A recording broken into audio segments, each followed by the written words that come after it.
নামাজের মধ্যে মৃত্যু উপস্থিত হলে করণীয় কি? উদাহরণস্বরূপ সিজদারত অবস্থায় মৃত্যু উপস্থিত হলে আমি কি সিজদার তাসবিহ পড়ব, নাকি কালিমায়ে তাইয়্যিবা বা কালিমায়ে শাহাদা পাঠ করব, নাকি উভয় কালিমা পড়ব? দয়া করে জানাবেন। নবী করিম সাল্লাল্লাহু আলাইহি সাল্লাম বলেছেন, মান কানা আখিরু কালামিহি কাউলু লা ইলাহা ইল্লাল্লাহ দাখালাল জান্নাহ আও কামা ওয়ারাদা ফিল হাদিস। যে ব্যক্তির শেষ কথা হবে লা ইলাহা ইল্লাল্লাহ, যার শেষ কথা কি হবে?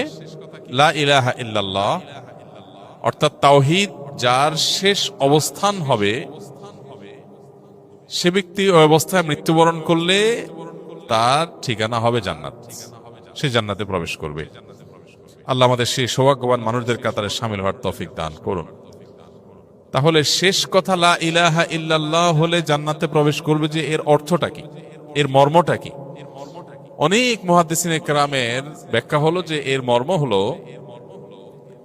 যার সর্বশেষ অবস্থান হবে ঈমান এবং তাওহীদ, অর্থাৎ তাওহীদে বিশ্বাসী আছে, এই অবস্থায় তার মৃত্যু হয়েছে। মাঝে মৃত্যু এবং তার তাওহীদের এই বিশ্বাস, এই দুইয়ের মাঝে কখনো শিরক, সন্দেহ, কুফর, নিফাক এগুলোর কোনোটা আসে নাই। সে তাওহীদের উপরে যে অবস্থান তার ছিল, বক্ষে তাওহীদে বিশ্বাস ছিল, মুখে তাওহীদের স্বীকৃতি ছিল, এরপর সে ওই অবস্থান থেকে 2 মাস পর, 2 বছর পর, 10 বছর পর যখনই মারা যায়, অবস্থান আগেরটাই ছিল, তাহলে সে জান্নাতে যাবে। এই হাদিসের ব্যাখ্যা অনেকেই বলেছেন, অনেক মুহাদ্দিস বলেছেন এইটা। আবার এর একটা অর্থ বাহ্যিকভাবে এটাও বুঝে আসে যে মৃত্যু ঠিক আগ মুহূর্তে লা ইলাহা ইল্লাল্লাহ বলে যে মারা গেল, সে জান্নাতে প্রবেশ করলো। তো যেটাই হোক না কেন, বাহার কাইফ মানুষ মৃত্যুর আগ মুহূর্তে লা ইলাহা ইল্লাল্লাহ মুখে উচ্চারণ করেই মৃত্যুবরণ করতে হবে জান্নাতে প্রবেশ করবার জন্য, ব্যাপারটা এরকম না, এটা শর্ত না। হ্যাঁ, সন্দেহাতীত ভাবে লা ইলাহা ইল্লাল্লাহ, কালিমাতুশ শাহাদা, কালিমাতুত তাইয়্যিবা সিজদারত অবস্থায়, রুকুরত অবস্থায়, নামাজরত অবস্থায়, তেলাওয়াতরত অবস্থায়, দোয়ারত অবস্থায়, তওয়াফরত অবস্থায়, হজরত অবস্থায়, ইবাদতরত অবস্থায় যদি কারোর মৃত্যু হয়, এটা তার হুসনে খাতেমা বা ভালো মৃত্যুর আলামত, এতে কোনো সন্দেহ নাই। কিন্তু এর মানে এই না যে তাকে ওই লা ইলাহা ইল্লাল্লাহ উচ্চারণ করতে করতেই মারা যেতে হবে, তাহলেই শুধু ভালো মাত্র আলামত বলা যাবে, ব্যাপারটা সেরকম না। একজন সুবহানাল্লাহ এই কথা বলে মারা গেলেন, ভালো মৃত্যু না খারাপ মৃত্যু? ভালো মৃত্যু।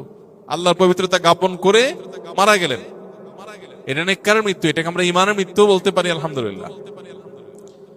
অতএব কেউ সিজদা থাকা অবস্থায় তিনি সুবহান রাব্বিয়াল আ'লা, সুবহুন কুদ্দুস রব্বুল মালাইকাতি ওয়ার রূহ, সিজদার কোন তাসবিহ তিনি পাঠ করে 2 চোখ বন্ধ হয়ে গেল তার, আলহামদুলিল্লাহ, এটা নেককারের মৃত্যু বলা যেতে পারে।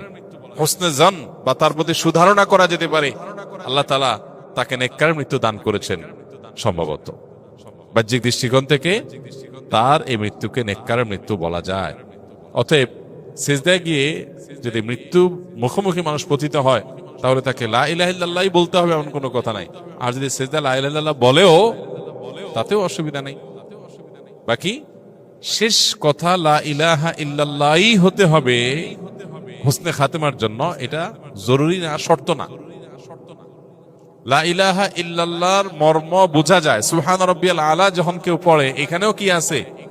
লা ইলাহা ইল্লাল্লাহর প্রতি বিশ্বাসের ছাপ আছে। অতএব ওই মৃত্যুটাকেও ভালো মৃত্যু ধরা হবে।